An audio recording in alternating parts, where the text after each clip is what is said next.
തന്നോട് ചോദിക്കുന്ന ഏതൊന്നോ അത് നൽകുന്നതാണ് മാല് ഇൽമെന്നില്ലത്.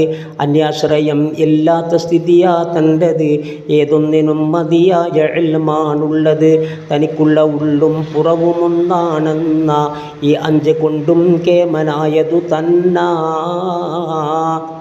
ഇൽമിൻ്റെ ഫലവും അമലിലാ നിനക്കുള്ളത് എന്നോർക്കണേ, റിപ്പോർട്ട് മാത്രം അതല്ലിത്. മരിക്കുന്ന സമയം മാല് പിരിയും സകലതും, ഇൽമാണ് ഖബറിൽ അന്ന് കൂട്ടിനുള്ളതും. മുഅ്മിനിനും ഉണ്ടേ മാല്, കാഫിറിനും അത്, മുഅ്മിനിന് മാത്രം തന്നെയാ ഇൽമുള്ളത്. ചെല്ലുന്നു ബസറയിൽ ഇബ്നു സീരിൻ ഒരു ദിനം, കടക്കുന്ന നേരം ഉണ്ട് പള്ളിയിൽ ബഹുജനം. പറയുന്നു വഅദും അസ്വദ് ഇബ്നു സരി അവർ, ശ്രദ്ധിച്ചു കൊണ്ടിരിക്കുന്നു കേൾക്കാൻ വന്നവർ.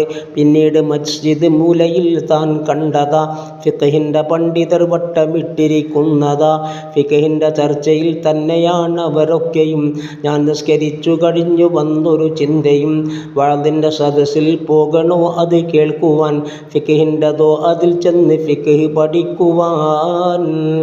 ഈ ചിന്തയിൽ ഞാൻ മെല്ലെ മെല്ലെ എണീറ്റുപോയി, യാതൊന്നിലും കൂടാതെ വീട്ടിൽ എത്തലായി. പറയുന്നൊരാൾ എന്നോട് സ്വപ്നവിൽ വന്ന്, ഫിഖ്ഹിൻ്റെ സദസ്സാ രണ്ടിലേറ്റം നന്ന്.